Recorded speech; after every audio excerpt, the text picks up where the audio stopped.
With the magnificence of eternity before us, let time, with all its fluctuations, dwindle into its own littleness. Thomas Chalmers. Welcome to Warfare, Advancement, and Revisionism. My name is Preston Floyd, and as always, I am your host.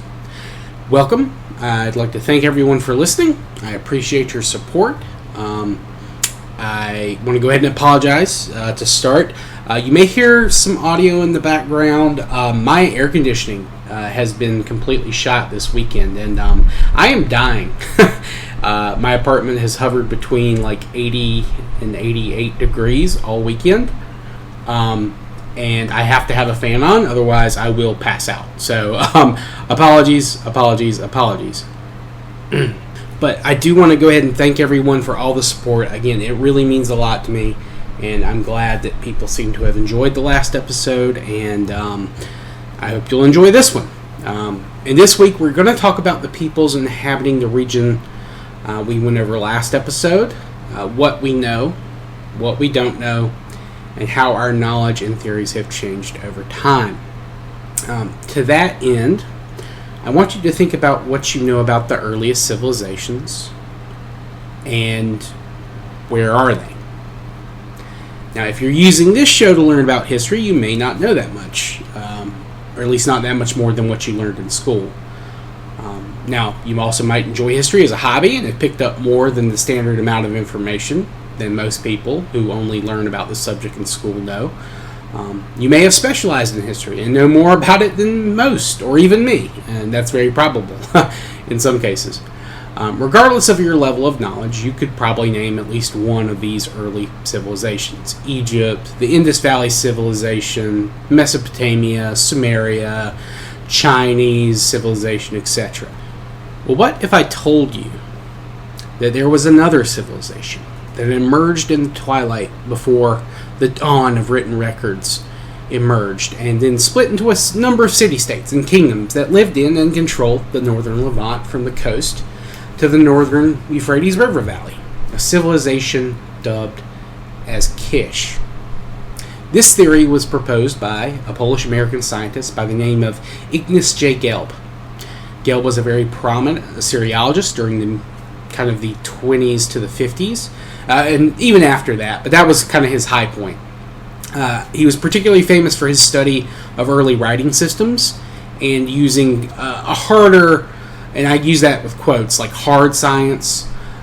He used hard scientific standards for examining languages, a little bit more in depth than what most would consider classical linguistics.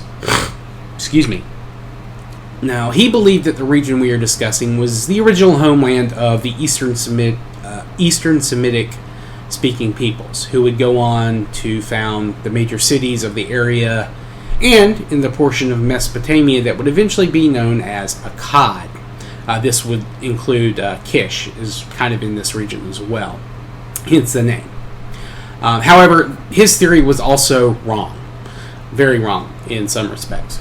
Not to throw too much shade on Dr. Gelb, he was a very important scientist. Some of his theories, as I said, have been discredited. Specifically, his work on the Mayan hieroglyphs, or at least what he thought about the Mayan hieroglyphs. But that's not to say that his work is without value or without, a lot of good information that he turned up. He was very responsible for deciphering a lot of hieroglyphics. However, his theories on the progression of writing systems was a little too rigid and has kind of been discredited. But he is still very important, very influential. And we're going to talk about his theory more later. But you may find some older sources talk about this. But just keep in mind that, especially within the last 10 to 15 years, it's really, a lot of people have completely disregarded it altogether. So instead of a single people living in this area, you actually have a number of peoples who will eventually be mentioned by Sumerian and Akkadian sources and other sources later. In addition to migrants from the Sumerian and the Akkadians, who, they'll migrate into the area as well. So you have the people who are living there, the people who Sumerian and Akkadian sources mention, who are from a later period. And of course, you have the migrants from Sumeria and Acadia who move in. Now, I mentioned last episode that coastal settlements in this time in this region tended to be smaller than the towns and proto-cities in the central and southern Levant. And that's true. But just as today, there were some.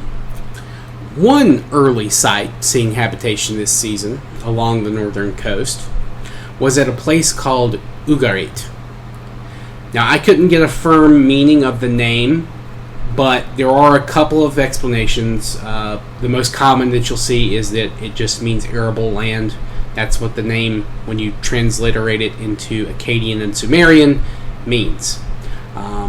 It could also mean like white stone or white place, something along those lines. This site will eventually become a fairly prominent city, but that doesn't happen until the Bronze Age. You see a semi-permanent settlement emerge around 7000 BC, but it doesn't really become a fully permanent settlement until around 6000, so right at the start of this season. This is a pre-pottery site. In fact, its pottery isn't found at the site until right around 4000 BC.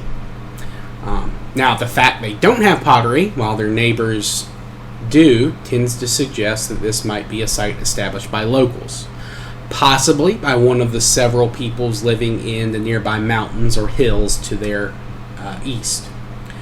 By the end of this season, though, there is clear evidence of long-range trade.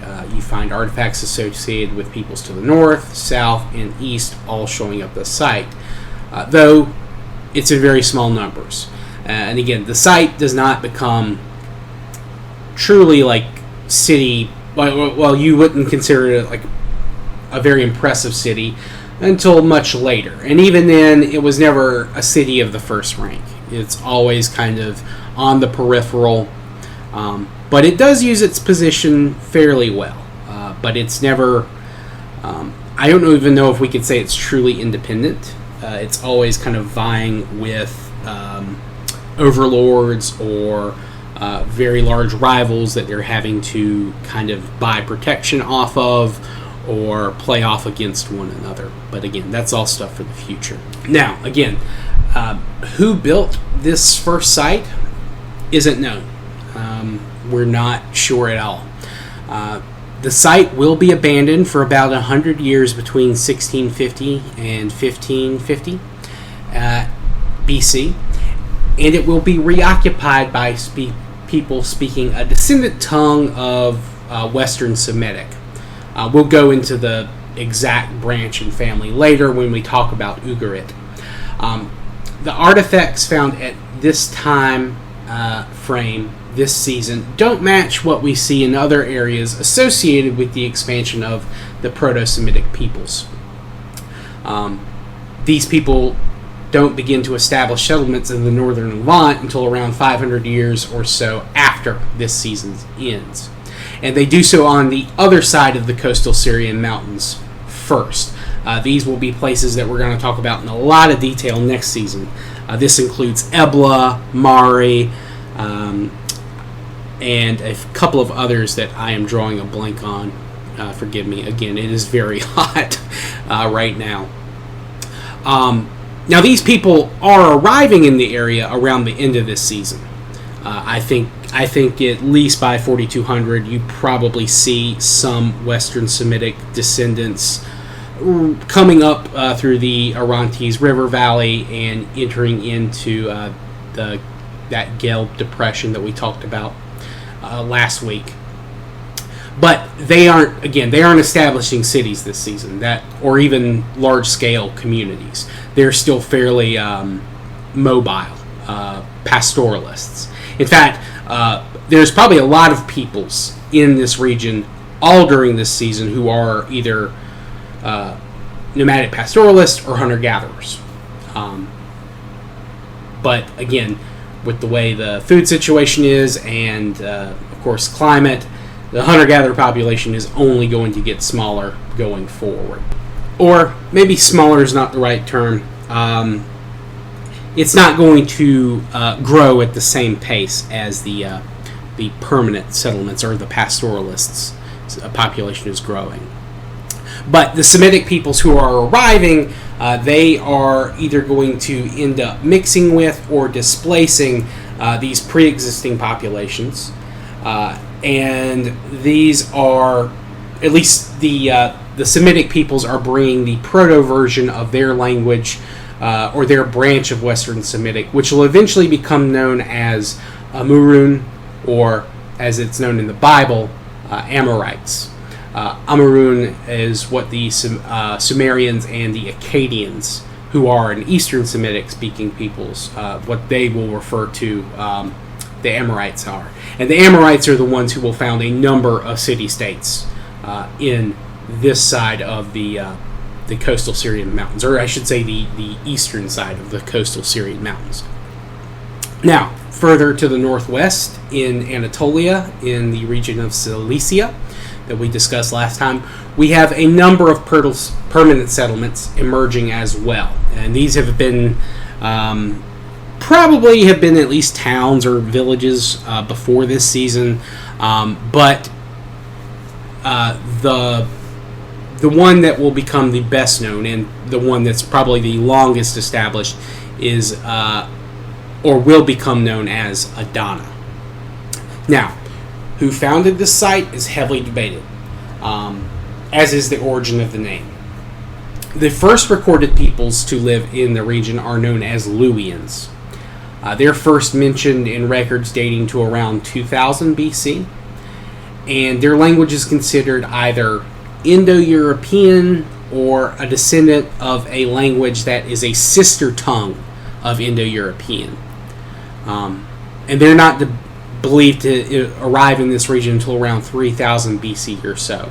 And if that is true, it is more likely than not that they did not originally found Adana, because Adana has been around since at least 6000 BC as a permanent city, or town, or village, or whatever you want to call it. Though they could have renamed it, that's certainly possible to Adana. And if that is the case, then it's possible Adana may be a corruption of Adanu, which means on the river in Indo-European. Now, there are several place and river names that share this root, the Danube, the Dnieper, just to name two of them. Another theory holds that Adana was founded by a people speaking a language related to Hurrian and or Urartian. Now, these are two languages that are they're in the same branch of a family, and the most recent research I've read seems to believe that they are related to the Caucasian languages or the Kartvelian languages. Or it's possible that they're from what is now modern Iran or Armenia, somewhere in that region. Regardless of the origin, metalworking and pottery developed here very early. In fact, I think Adana has pottery dating back to its foundation, so the people moving in there already had pottery, and they enter the Copper Age around the same time as places in Mesopotamia, toward the end of this season, I guess the middle to end of this season. It's kind of back and forth on that in terms of time frame, which seems to indicate that either they developed metallurgy independently, or migrants from places that were already practicing metallurgy moved in and shared knowledge with peoples who had already established Adana and other nearby towns and settlements, which to me would indicate that's a point for me in the Caucasian / Northern Persia column. Now, the Hurrians and the Urartians, they will continue to exist, and they'll form their own kingdoms and regions, and they'll be mentioned in Mesopotamian sources and Hittite sources, who are peoples that will move in later as well.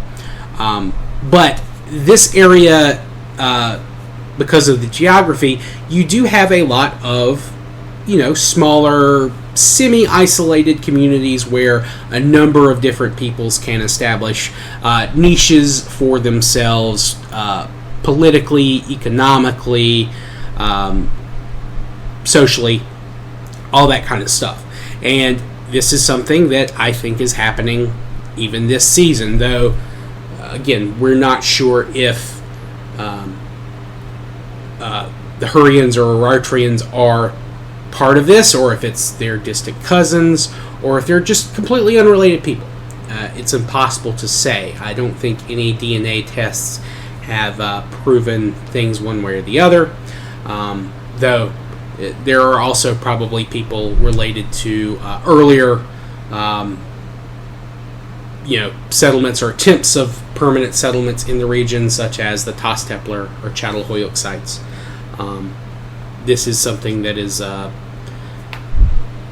probably partly homegrown and partly imported into the region from other nearby sources. And this would include places in the northern Levant. And you'll see a lot of mixing of religious customs and names, and there's some definitely back and forth between all of these places when it comes to things like that.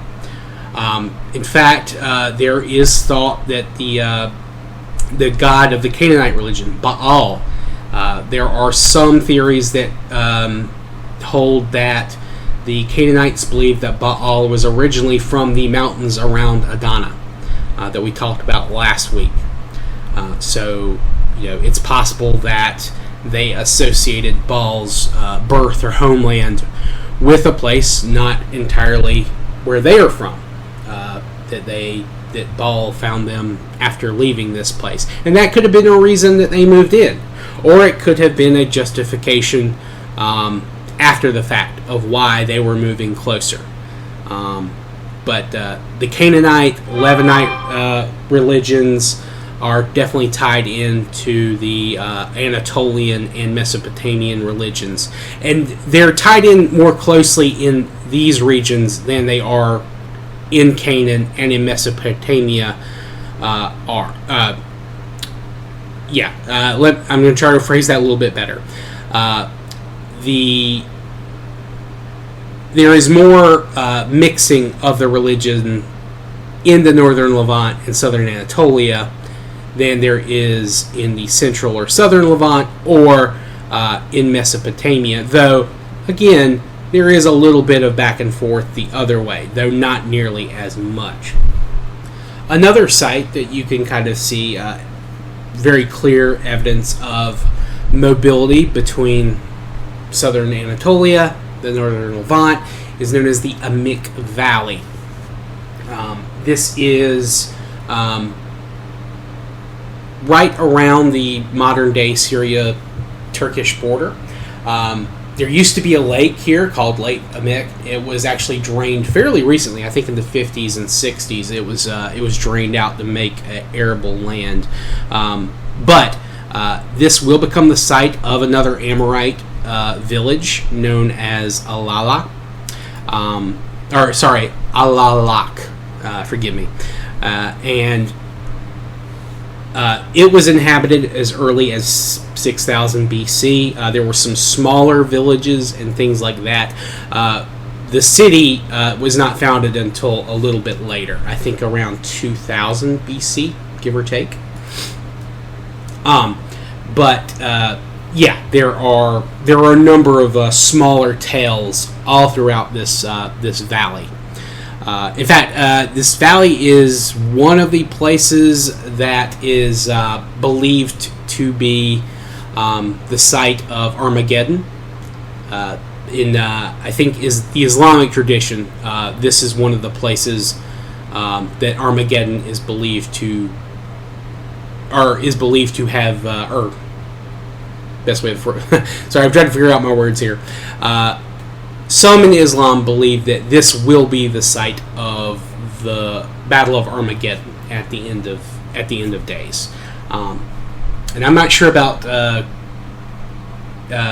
Jewish or Christian theology. I don't know if this is one of their potential Armageddon sites, but it's actually a very beautiful place. I've seen some pictures.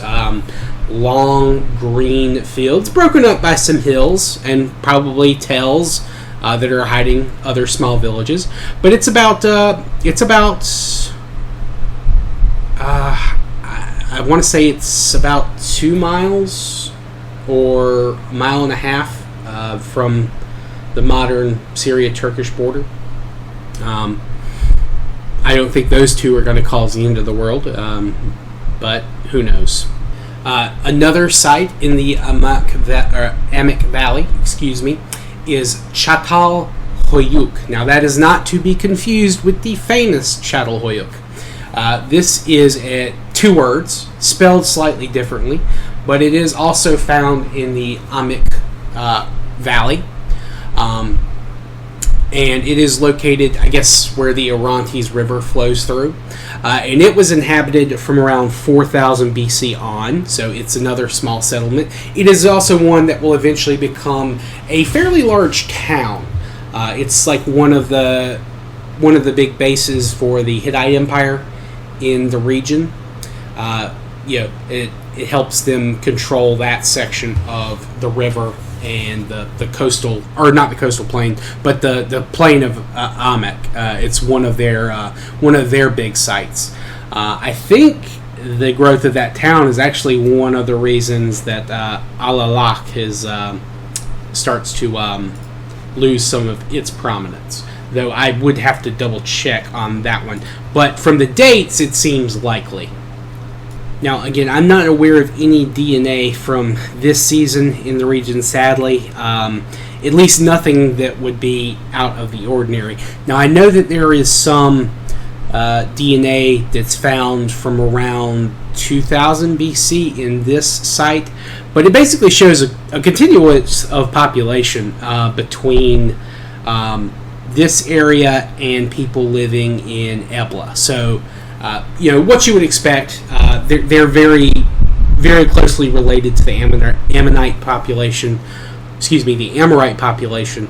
Though, again, how long of a trend this is, we don't know.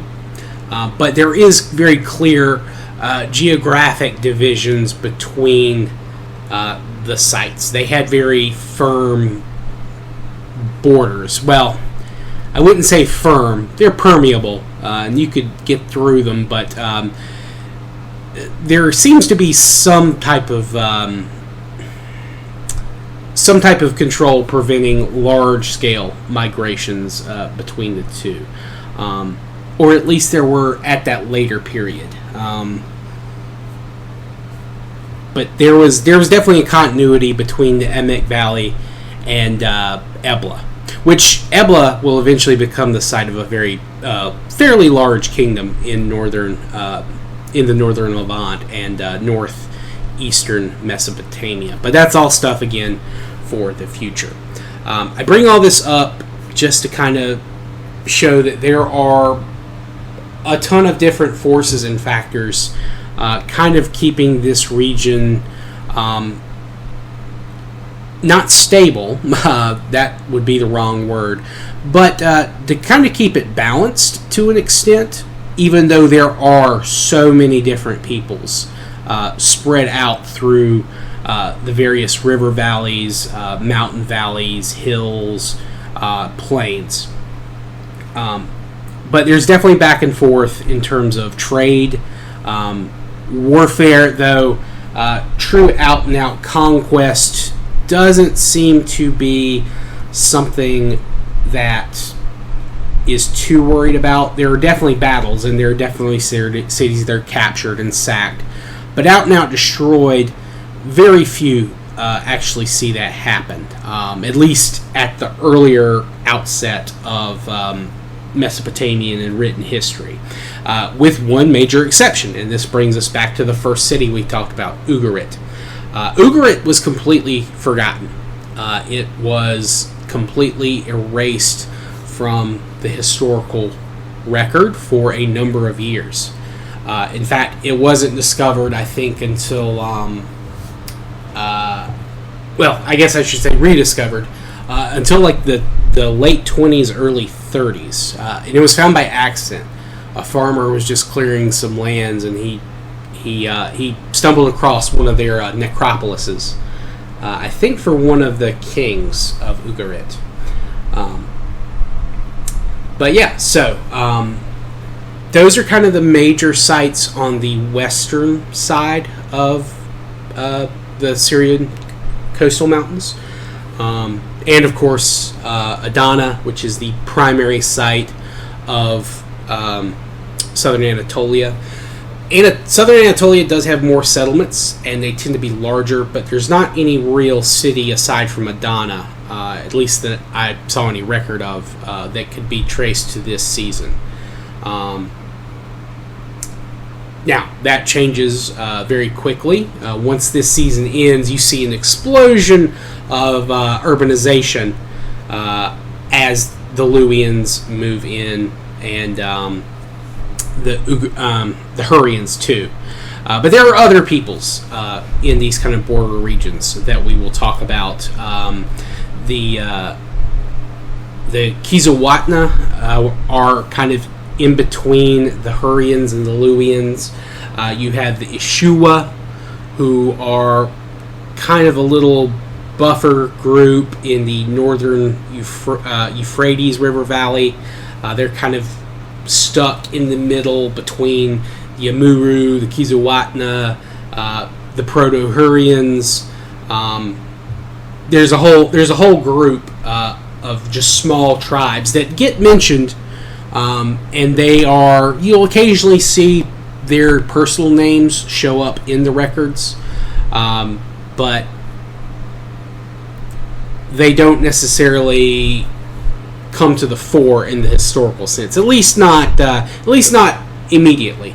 Some of these peoples, you'll see them kind of briefly mentioned in historical records, and then you jump forward 300 or 400 years, and they're big-time players due to a number of factors. And we'll talk about all this and more when we get to, of course, that historical period. But yeah. So, just keep in mind, yes, you have these small cities being founded. We know in the historical period different things about them than what was probably true when they were initially founded. There's not any one predominant ethnic group in this region. There are still a mix, again, of hunter-gatherers, pastoralists, and early sedentary farmers. Or really not so early in this case. They're kind of old hat. They've been around for at least a millennium or more by the end of this season. But yeah, I think that's a decent enough place to call it for this week. Kind of got the highlights and the big sites I wanted to talk about. Kind of a mix between larger or slightly larger urban settlements and the smaller villages that are occupying, regions or stretches of river.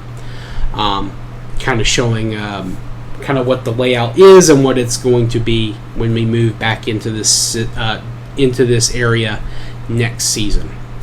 As for the next episode, though, we will be crossing the Syrian coastal mountains and getting past the Orontes River that we've talked about in the last couple of episodes, and we'll be moving towards the Euphrates River Valley, and we'll be talking about the Halaf culture, which does have ties to Ugarit, at least small level ties. How tied in they are, that's something we'll talk about next week. But I hope you're looking forward to that. That'll probably finish up our Levant area, because we're technically moving out of the Levant once we get to the Euphrates, and then we're going to move down the Euphrates and get to Mesopotamia, and that'll probably take 3 or 4 episodes, I would imagine. But yeah. So, again, apologies for the audio quality if it's especially rough. I have stopped and I have listened back. I can kind of hear the fan. I hope it won't be as bad on your end once I kind of try to filter the sound out. But it may still be a little rough. I do, again, apologize for that. I really wish You guys didn't have to deal with that. Almost as much as I wish I didn't have to deal with this heat in my apartment. So I can't wait for fall to be here. Unfortunately, I think I've got about 2-3 more weeks before it shows up where I live. So thank you all for joining me. If you have any questions, comments, feedback, constructive criticism, please let me know. You can reach me at waradrevpod@gmail.com. You can contact me via direct message on Twitter. You can comment on the YouTube videos that I will post a link to along with the episode description. And if you do subscribe to me on YouTube, I do stream live most of the week, sometimes on the weekends too. Random warfare, history games, that kind of thing. And you're welcome to drop in, say hi in the chat, ask questions there. Though you can't send me a link there. YouTube doesn't allow that for some reason. But anyway, thank you all for joining me. I hope you have a good rest of your day and week from wherever or whenever you're listening to this. Thank you all. Have a good night. Peace.